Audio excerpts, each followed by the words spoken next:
Statue that is 1.6 metre in height is position on top of a pedestal. एक प्रतिमा जिसकी height 1.6 metre है, एक आधार स्तंभ पेडिस्टल के ऊपर स्थित है। मान लो मेरे भाई ये हो गया आपका ग्राउंड लेवल, ठीक है जी, और ये हो गया आपका एक खंबा पेडिस्टल, ठीक है जी, और इसके ऊपर यहां लगा हुआ है भगवान विष्णु की मूर्ति। कोई तकलीफ? ठीक है, तो ये हो गया खंबे के ऊपर इस तरीके से मूर्ति यहां पे लगी हुई है। जमीन पर एक पॉइंट से प्रतिमा के टॉप का एलिवेशन एंगल 60 डिग्री है, जबकि उसी पॉइंट से आधार स्तंभ के शीर्ष तक का एलिवेशन एंगल 45 डिग्री है। अब मान लो कि जैसे ये पॉइंट पी है एक जमीन पर, ठीक है, जब इस पॉइंट पी से हम लोग क्या देखते हैं, इस स्टैचू के टॉप को देखते हैं, तो एलिवेशन एंगल कितना आता है, कितना है, 60 डिग्री। और इसी पॉइंट से जब हम ये जो पेडिस्टल है इसके टॉप को देखते हैं, तो एलिवेशन एंगल कितना आता है, ये एलिवेशन एंगल 45 डिग्री का है। बात समझे? ठीक है ना। ये जो है प्यारे बच्चों, ये आपकी यहां पर ये मूर्ति है, ठीक है। तो आपसे सवाल में क्या पूछा है, पेडिस्टल की हाइट क्या है।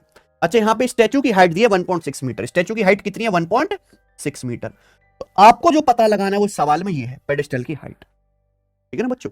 तो बेसिकली इस सवाल में दो राइट एंगल ट्राइंगल नहीं बन गए, दो राइट एंगल ट्राइंगल, ये क्योंकि ये वाला एंगल क्या होगा, 90 डिग्री का, ये 45 डिग्री और ये बड़ा वाला एंगल 60 डिग्री का है।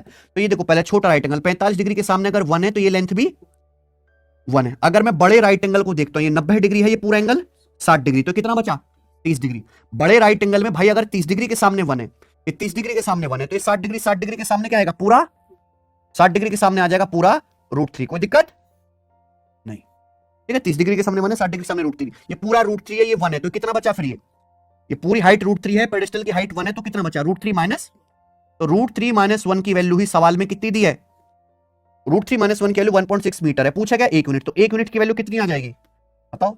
1 यूनिट की वैल्यू आ जाएगी 1.6 बटे √3 माइनस मीटर, ये आंसर आ जाएगा। बताओ कोई डाउट है क्या?